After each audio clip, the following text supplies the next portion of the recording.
Ini adalah Bong Cino atau makam pecinan di kota Kediri. Sebuah areal pemakaman tua yang sudah berumur ratusan tahun. Suasananya sejuk dan asri karena berada di pedesaan di lereng Gunung Klotok. Di salah satu pojoknya ada sebuah makam yang sangat mewah.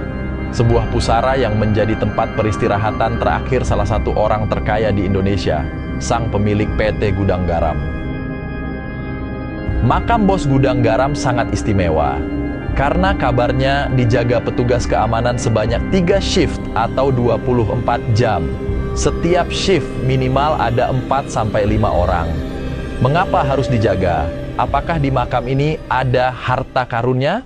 Yuk, kita telusuri makam tersembunyi orang terkaya di Indonesia yang berada di pelosok Kediri ini.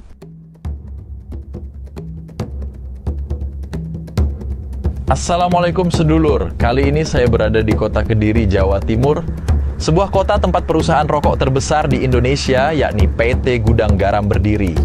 Hampir setiap tahun pemilik perusahaan ini masuk dalam daftar orang terkaya di Indonesia dan bahkan di Asia Tenggara. PT Gudang Garam punya sumbangsih sangat besar terhadap kondisi ekonomi daerah dan masyarakat Kediri. Perusahaan ini berkontribusi besar dalam menjadikan Kediri sebagai kota terkaya di Indonesia. Saat saya berkunjung ke Kediri beberapa waktu lalu, pengaruh PT Gudang Garam memang sangat terasa. Warga setempat begitu menghormati dan bangga dengan keberadaan PT Gudang Garam. Apalagi keluarga pemilik PT Gudang Garam terkenal baik hati. Rahman Halim misalnya, pemimpin PT Gudang Garam generasi kedua ini sangat merakyat. Cara bicaranya halus dan dermawan. Ia sering membagikan angpau kepada puluhan ribu masyarakat. Tak heran begitu dia meninggal dunia pada 2008, ribuan warga Kediri tumpah ruah ke jalan untuk memberikan penghormatan terakhir. Rahman Halim dimakamkan di Bong Cino atau sebuah pemakaman pecinan tua di wilayah Kediri juga. Nah, kali ini saya akan mengajak sedulur-sedulur untuk mengunjungi makam Pak Rahman Halim yang katanya sangat megah dan mewah.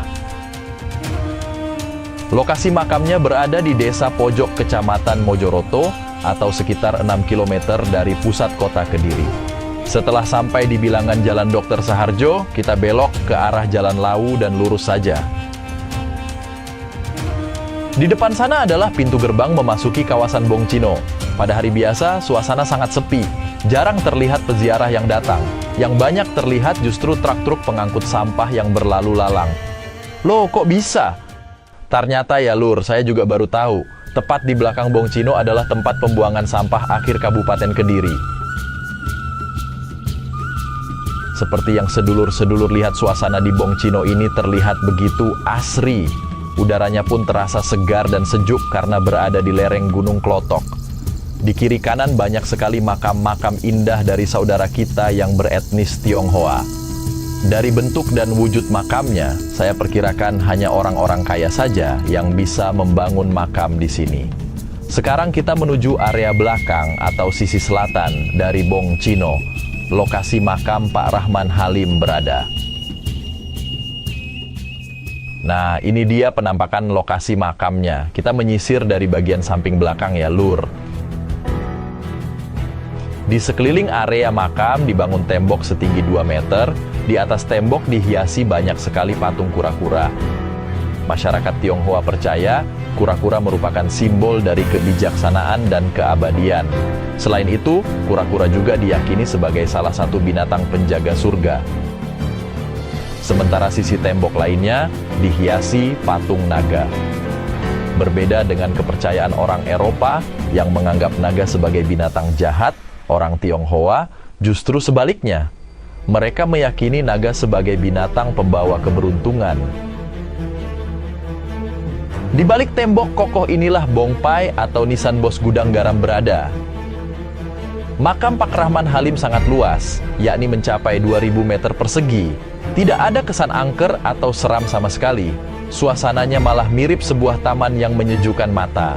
Bagi sebagian dari kita mungkin tidak akan habis pikir, apa perlunya hanya untuk sebuah makam memakai lahan seluas itu?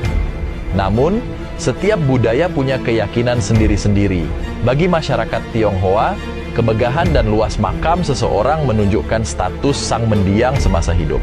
Semakin hebat atau tinggi status seseorang, maka makamnya akan semakin luas dan megah. Tengok saja makam raja-raja kerajaan Cina, hampir semuanya berbentuk mausoleum. Bahkan ada yang diisi tentara, seperangkat menteri, dan harta karun. Mereka percaya meski seseorang telah meninggal, sang mendiang masih memerlukan beberapa kebutuhan seperti saat masih hidup di dunia. Dan bagi keluarga Pak Rahman Halim, membuat makam semegah ini mungkin adalah perkara sepele. Menurut berita yang saya baca, sebelum meninggal pada tahun 2008, pria bernama asli Choa To Hing ini adalah salah satu orang terkaya di Indonesia. Kekayaannya mencapai 32 triliun rupiah. Sebagai informasi, makam Pak Rahman Halim ini dijaga 24 jam oleh para security dari PT Gudang Garam. Dalam sehari ada 3 shift, yakni pagi, siang, dan malam. Setiap shift terdiri dari 4-5 penjaga. Mengapa hanya untuk sebuah makam sampai memerlukan penjagaan begitu ketat? Apakah ada harta karun di balik bongpai makam? Saya tidak bisa memastikan hal itu. Tapi berdasarkan tradisi orang Tionghoa, bisa jadi sejumlah barang berharga ikut dimakamkan untuk menemani Pak Rahman Halim. Namun, yang lebih penting, kawasan Bong Cino di Kediri ini termasuk rawan atau sering disatroni maling. Banyak oknum tak bertanggung jawab sering mencuri relief makam Cina yang berharga mahal. Bongpai orang biasa saja rawan disatroni maling, apalagi makam orang terkaya di Indonesia. Kalau tidak dijaga, bisa jadi akan ludas dibongkar maling. Selain itu, karena sepi, asri, dan bersih, dulu kawasan Bong Cino ini sering dipakai sebagai tempat mesum. Mereka melakukan perbuatan tak senonoh di balik batu-batu besar bongpai. Jadi, wajar kalau pihak keluarga besar Gudang Garam sampai menempatkan orang-orangnya untuk menjaga makam Pak Rahman Halim. Sejumlah elemen masyarakat sempat mengajukan permintaan agar Bong Cino Kediri ditetapkan sebagai situs cagar budaya, sebab benda-benda di komplek tersebut sudah memenuhi syarat untuk dilindungi negara. Dengan penetapan status cagar budaya, maka perlindungan terhadap benda-benda berharga di sana bisa lebih dimaksimalkan. Namun, Dinas Pariwisata dan Kebudayaan Kota Kediri tidak bisa melakukannya. Pasalnya, aneka peninggalan sejarah di Bong Cino merupakan milik pribadi, sehingga pemerintah tidak punya hak untuk mengakuisisinya.